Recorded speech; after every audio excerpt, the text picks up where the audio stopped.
Dieu avait un plan miraculeux pour le monde entier. Alors, il est passé par une expérience merveilleuse.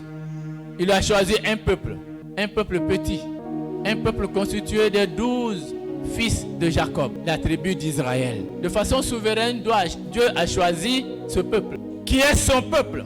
Et nous avons dit qu'Israël représentait l'Église. Israël représentait les chrétiens aujourd'hui. Israël représentait chacun d'entre nous qui sommes en Jésus-Christ. Et malheureusement, ce peuple d'Israël, à cause du péché, s'est trouvé dans un pays étranger, un pays puissant militairement, puissant financièrement, puissant politiquement. Ce pays, c'était l'Égypte. Et ce pays a réduit le peuple de Dieu en esclavage, avec un roi tyrannique dont le nom est Pharaon. Et ce roi était une sorte de Dieu, parce qu'il régnait sur le monde de l'époque. L'Égypte dominait le monde de l'époque.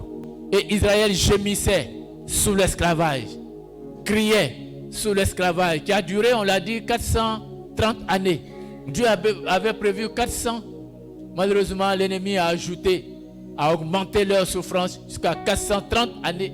Ce peuple avait fini par oublier Dieu le libérateur.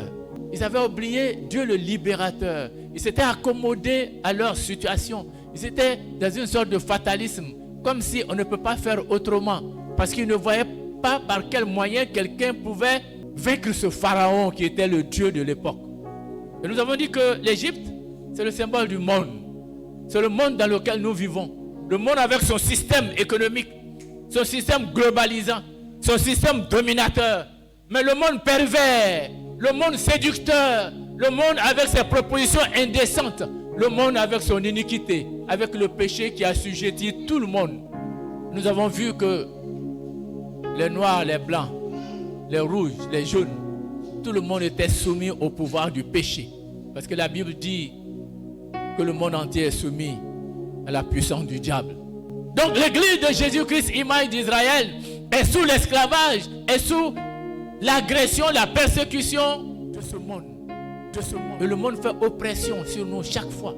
Parce que le monde veut englober, avaler, engloutir l'église de Dieu.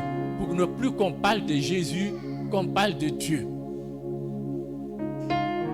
Et quelquefois, la souffrance est telle, les problèmes sont tels que nous oublions Dieu. Nous n'avons même plus la force de prier. Nous n'avons même plus la foi que la situation peut changer. C'est dans cette situation que se trouvait Israël.